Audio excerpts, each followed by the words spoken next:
शिव जी और अर्जुन के बीच हुआ था एक भयंकर युद्ध, जब पांडव पुत्र अर्जुन को अपनी विद्या पर हो गया था घमंड। जानिए शिव जी ने कैसे तोड़ा अर्जुन का घमंड। महादेव का प्रिय महीना सावन चल रहा है। इस बार सावन महीना का अधिक मास भी है, इस कारण सावन 2 महीनों का रहेगा।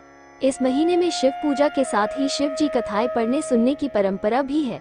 शिव जी की कथाओं में जीवन को सुखी और सफल बनाने के सूत्र बताए गए हैं। भगवान विष्णु की तरह ही शिव जी ने कई अवतार लिए हैं। भगवान ने एक अवतार अर्जुन का घमंड तोड़ने के लिए भी लिया था। महाभारत का प्रसंग है। कौरव और पांडवों का युद्ध तय हो गया था। दोनों ही पक्ष युद्ध की तैयारियां कर रहे थे। उस समय अर्जुन ने एक पर्वत पर देवराज इंद्र से दिव्यास्त्र पाने के लिए तप किया। देवराज इंद्र प्रकट हुए और उन्होंने से कहा कि मुझसे दिव्यास्त्र लेने से पहले तुम्हें शिव जी को प्रसन्न करना होगा। इंद्रदेव की बात मानकर अर्जुन ने शिव जी को प्रसन्न करने के लिए तप शुरू कर दिया। जिस जगह अर्जुन तप कर रहे थे वहाँ एक दिन एक जंगली सुअर आ गया। दरअसल वो सुअर एक मायावी दैत्य था जो अर्जुन को मारना चाहता था। अर्जुन ने जैसे ही जंगली सुअर को देखा, उन्होंने अपने धनुष पर बाण चढ़ा लिया। अर्जुन उस सुअर को तीर मारने ही वाले थे, तभी वहाँ किरात वनवासी पहुँच गया। किरात वनवासी कोई और नहीं बल्कि शिवजी ही थे, जो वेश बदल कर आए थे। इस बात से अर्जुन अनजान थे। वनवासी ने अर्जुन को बाण चलाने से रोक दिया और कहा कि ये मेरा शिकार है। ये बात सुनने के बाद भी अर्जुन ने तीर सुअर की ओर छोड़ दिया। वनवासी ने भी उसी समय बाण छोड़ दिया। अर्जुन और वनवासी के बाण एक साथ उस सुअर को लगे।